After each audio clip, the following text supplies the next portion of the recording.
சான்று தம்பி ஆம்ஸ்ட்ராங்க சொல்லும் போது ஒரு பெரிய படையோடு இருப்பார். ஒரு மாநில கட்சியின், ஒரு இந்திய கட்சியின் மாநில தலைவர். அவரை போய் அவர் வீட்டு வாசலை வெட்டி கொண்டு விடலாம் என்று அந்த சிறுவர்கள், அந்த பிள்ளைகளுக்கு என்ன வருது என்றால், நிறைந்த போதை மயக்கத்தில் இல்லாமல் கத்தியை தூக்கி வெட்டியிருக்க முடியுமா என்பார். வெட்டுறதுல ஒரு டெக்னிக் இருக்கு. எடுத்தவன காலை தான் வெட்டுவான். எடுத்தவன காலை தான் வெட்டுவான். ஏன் காலை வெட்டுவான்?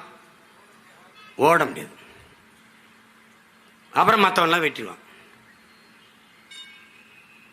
எதையெல்லாம் மற்றவன் கண்டுபிடிக்கிறான், இவன் எதை கண்டுபிடிக்கிறான் பாரு.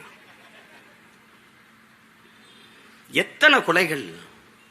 ஐயா எடப்பாடி பழனிசாமி தகவல் உரிமை சட்டத்தில் கேட்குற 200 நாட்கள்ல, இந்த 2004 மட்டும் 24 மட்டும் 595 கொலைகள். இன்னும் 24 முற்று பெறல. அதுக்குள்ளேயே 595 கொலைகள். அது கேளுங்க சட்ட அமைச்சர். அதுக்கு எப்படிங்க அரசாங்கம் பொறுப்பேற்பு? எதுக்கு தாங்க நீங்க பொறுப்பேற்பீங்க? கள்ளச்சாராய சாவுக்கு எல்லாரும் போய் பார்த்தீர்களே, ஏன் எங்க மீனவ மலைச்சாமி சாவுக்கு ஒரு முத்தம் கூட போய் பார்க்கல? ஏன்? அவன் போகும்போது அங்க தண்ணீருக்கு பதிலாக கள்ளச்சாராயத்தை ஒரு போத்தலை எடுத்துட்டு போய் குடிச்சிட்டு செத்து கரவதிங்கன்னு தானா ஒரு வேலை போய் பார்த்துருப்பானோ என்ன? ஆனாலும் நீங்க நம்பிட்டு இருக்கிறது ஒரு நாடு, இதுல ஒரு ஆட்சி நடக்குதுன்ட்டு. ஒரு கொடுமை.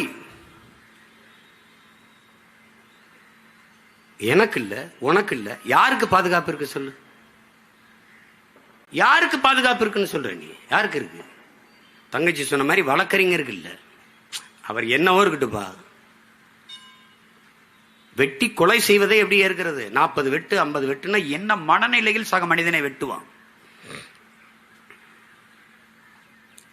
நான் அப்ப பயணம் போயிட்டு இருக்கும்போது எங்க ஊர் ராமநாதபுரத்தில் ஒரு விடுதியில் தங்கியிருந்த ஒரு பையன் வந்து என்னை பார்த்தான். சிறையிலிருந்து இப்போ தானே வந்தேன் அப்படின்னு. என்னடா பண்ணேன்? ஒருத்தர் கொண்டுட்டேன் அப்படின்னு. என்ன பண்ண? அதான ஒரு சின்ன பகையின கோபத்தில், இந்த சாதிய மயக்கத்தில் தான் நான் பண்ணிட்டேன்னு. என்ன பண்ணார்? அப்படி ஓடினாருன்னா தண்டவாளத்தில் ஓடிட்டே இருந்தார். அப்புறம் அவரை போய் விரட்டி விழுத்தாட்டி வெட்டினேன்னு. ரொம்ப மனசு இப்போ வலிக்கு. என்னென்ன சும்மா வெள்ளரிக்காயை வெட்டின மாதிரி சதக்கு சதக்குன்னு பழக்குது மனித சதை இப்படித்தானே அப்படின்னா. இதுதான் அது. என் தம்பி சொன்னது மாதிரி ஒரு குற்றவாளி போனால், கார்த்திக் சொன்னார் பாருங்க, குற்றவாளி போனால் அவருக்கு கொடும் தண்டனை இருக்குதுன்னே இல்லை. ஒவ்வொருத்தனும் 6 கொலை 7 கொலை 11 கொலை பண்ணியிருக்கான் திருநெல்வேலியில். 90 நாள் தான் வெளியில வந்துருவான். 90 நாள் தான். என்ன சாட்சி இருக்கணும்? இந்த நாடு ஒரு உயர்ந்த நீதியை வச்சிருக்கு. எந்த தவறும் செய், நீதி சான்று இல்லாம செய்யதான். சாட்சி இருக்கா கேட்கும், சான்று இருக்கா இல்ல ரிலீஸ். நீ எவ்வளவு வேணாலும் கொள்ளையடிச்சுக்கலாம், எத்தனை பேரையும் வன்புணர்வு செய்யலாம், எவ்வளவு வேணாலும் கொலை செய்யலாம், எவ்வளவு வேணாலும் ஊழல் லஞ்சம் பெறலாம். சாட்சி இருக்கா இல்ல விடுதலை. அப்படி என்ன பண்றான்? ஒரு 90 நாள் இருக்கான் அப்படியே ஜாலியா மாமியாருக்கு போன மாதிரி. யார் காசு? எவன் செத்தானோ அவன் ஆத்தாளப்ப அவன் சொந்தக்காரன் கொடுக்குற வரி காசெல்லாம் உள்ள உட்காந்து சாப்பிட்டு சீட்டாடிட்டு ஜெஸ் விளையாண்டுட்டு தாயக்கட்டை விளையாடிட்டு வெளியில வருவான். வந்து வேற அசைன்மெண்ட் போட்டு திருப்பி உள்ள போவான், போட்டு திருப்பி வருவான். கூலிக்கு வேலை செய்யலாம், கூலிக்கு கொலை செய்யலாமா என்று அறிவார்ந்த தமிழ் சமூக தம்பி தங்கைகள் சிந்திங்க. தண்ணீரால் நனைய வேண்டிய நம் தாய் நிலம் ஏன் ரத்தத்தாலும் கண்ணீராலும் நனைகிறது என்பதை சிந்திச்சு பாருங்க. ரொம்ப கொடுமை, ரொம்ப மோசமா போயிட்டு இருக்கு. கேட்டால் சட்டம் ஒழுங்கு சரியாக இருக்கு, சட்டத்தின் ஆட்சி இருக்குது. ஒரு கேவலம், கேவலம் சொன்னது. கேவலம்னா அது இவன் எங்க திசை திருப்பாங்க? இப்போ இத்தனை பேர் மீனவ மக்கள் வந்து நம்ம மனு கொடுக்குறாங்க, அதான் நீ வர்றாரு. சீமான் எங்க போறார்? யாரை சந்திக்கிறார்? நீங்க ஒண்ணும் இல்லைங்க, ரெட்ஃபிக்ஸ் அந்த உரிமையாளர் ஃபெலிக்ஸ் டெல்லியில் இருக்கிறாருங்க, பிணை கேட்டு. அவர் அணைச்சி வச்சிருந்தாரு. கொஞ்ச நேரம் அந்த அலைபேசியை தொடங்கிட்டாருங்க. ஏதோ தொடங்கிட்டார், மனைவி கிட்டே அட்டே பேச. அதை கண்டுபிடிச்சு இது டெல்லியில இருக்குன்னு போய் கைது பண்ணி கூட்டிட்டு வர்ற நீ. ஆம்ஸ்ட்ராங்கு 3 முறை எச்சரிச்சான் உன் உயிருக்கு அச்சுறுத்தல் இருக்குன்னு. அப்ப என்ன பாதுகாப்பு கொடுத்த? என்னை கூட தான் உலகம் புறா இருக்க மக்கள், என் சொந்த என் கட்சி பிள்ளைகள் உறவுகள்லாம் பாதுகாப்பா இருங்கண்ணே பாதுகாப்பா இருங்கண்ணேங்கிறாங்க. அது அவன் அதிகாரம் இல்லை, அது சொல்லலாம். நீ பாதுகாப்பு கொடுத்துருக்க வேண்டிய நீ எச்சரிச்சேன் அப்படின்னா அது என்ன மாதிரியான பணி? எப்படி பாருங்க, இப்ப வரைக்கும் குற்றவாளிகளை திரட்டி கொண்டு தான் இருக்கிறார்கள். இவர்கள் ஒரு முறையை வைத்திருக்கிறார்கள். தூத்துக்குடி துப்பாக்கி சூடா அருணா ஜெகதீசன் தலைமையிலே ஒரு விசாரணை கமிஷன், ஒரு குழு. இஸ்லாமிய சிறை கைதிகள் விடுதலையா ஆதி நாராயணன் தலைமையில் ஒரு குழு. தங்கச்சி ஸ்ரீமதி தற்கொலையா, அது கொலையா தற்கொலையா விசாரிக்க 2 நீதிபதிகள் தலைமையில் ஒரு குழு. அதுபோக சிபிசிஐடி விசாரணை. நல்ல படித்த என் தம்பி தங்கிகள் ஆழ்ந்த அறிவார்ந்து இதை சிந்திச்சு பாருங்க. தங்கச்சி ஸ்ரீமதி இறந்துட்டா, இது உண்மை. அது தற்கொலையா கொலையா இது நமக்கு எழுகிற சந்தேகம். ஸ்ரீமதியின் கிராமம் சின்னது, அவ படிச்ச கல்லூரி பக்கத்தில். இதை விசாரிக்க எத்தனை காலம், எவ்வளவு நாட்கள் எடுத்துக்கொள்ளலாம்? அறிவார்ந்த பிள்ளைகள், தமிழ் சமூக சொந்தங்கள் சிந்திச்சு பாருங்க. எத்தனை நாள் எடுத்துக்கலாம்? காவல்துறை விசாரணையில் என்ன பிரச்சனை? சிபிசிஐடிக்கு மாத்திரம். இந்த மாத்திரம்னாவே ஏன் மாத்திரம் என்பதை நீங்க புரிஞ்சுக்கணும். மாத்தியாச்சு. எவ்வளவு நாள் விசாரணை? இன்னும் முடிவுக்கு வரல. 2 நீதிபதிகள் விசாரணை குழு, எங்க விசாரணை முடிவுக்கு வரல. ஆனால் அந்த நேரத்தில் ஸ்ரீமதி வழக்கு வருகிறது. சென்னை உயர்நீதிமன்றம் ஒரு தீர்ப்பை தருகிறது, அது தற்கொலை தான். சிபிசிஐடி விசாரணை முடியல, அறிக்கை வரல. நீதிபதிகள் விசாரணை முடியல, அறிக்கை வரல. அதற்குள் நீதிபதி அது தற்கொலை தான் என்று தீர்ப்பு சொன்னால் எங்க போயிட்டு இருக்கடா ஒரு நாடு, சட்டம், நீதி, தீர்ப்புலாம்னு யோசிச்சுக்கணும். அவ்வளவுதான்.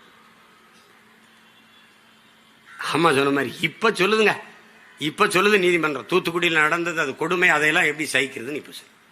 உனக்கு தெரியுமா, அந்த செயலில் ஈடுபட்ட அத்தனை பேருக்கும் பணி இடமாற்றம், பணி உயர்வு. இந்த பல்லப்புடுங்கினால ஒரு பல்வீர் சிங், அவனுக்கு பணி உயர்வு, பணி இடமாற்றம். அந்த கள்ளச்சாராய சாவில் ஒரு காவல்துறை அதிகாரியை இடை நீக்கினாங்கல்ல, அவருக்கு பணி இடமாற்றம், பணி உயர்வு. சென்னையில் தலைநகரில் போக்குவரத்து துறைக்கு. இவ்வளவுதான் இந்த ஆட்சியாளர்கள், இவ்வளவுதான். 38-40 குழுக்களை போட்டிருக்கிறார் ஐயா ஸ்டாலின் இந்த 3 ஆண்டுகள். ஒரு புழு கூட 2 அங்குலம் அப்படி நகரம்டா. இவன் போட்ட குழு ஒன்னு கூட நகராது. நீட்டுக்கு எதிராக, நீட்டுக்காக விசாரணை செஞ்ச நீதிபதி ஐயா கொடுத்த அறிக்கை என்னாச்சு? அம்மா அருணா ஜெகதீசன் தூத்துக்குடி துப்பாக்கி சூட்டுக்காக விசாரித்து தாக்கல் செய்த அந்த அறிக்கை என்னாச்சு? இவர்களை மாறி ஒரு கொடுங்கோளர்களை நீ என்னைக்கு சந்திக்க முடியாது. நீ தம்பி கார்த்திக் சொன்ன மாதிரி மின்கட்டண உயர்வுன்றோம். அது எதை நோக்கி நகருதுன்னு பாரு. இப்ப குறிப்பா எப்படி பாரு,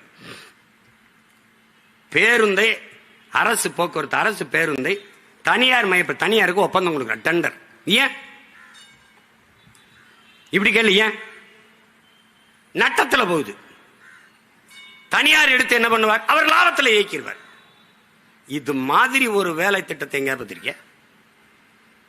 ஒரு ஒற்றை முதலாளி நட்டத்தில், இழப்பில் இருக்கிற போக்குவரத்தை எடுத்து லாபத்தில் நடத்திவிட முடியும். 8 கோடி மக்களால் நிறுவப்பட்ட அதிகாரத்தால், அரசால் அதை லாபகரமாக நடத்த முடியாது என்றால் யோசிச்சு.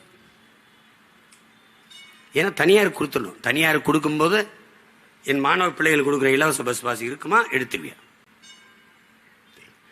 பெண்களுக்கு கொடுத்திருக்க இலவச கட்டணம் இருக்கு, அது இருக்குமா? எடுத்துருவில்ல? என்னுடைய அருமை சகோதரன்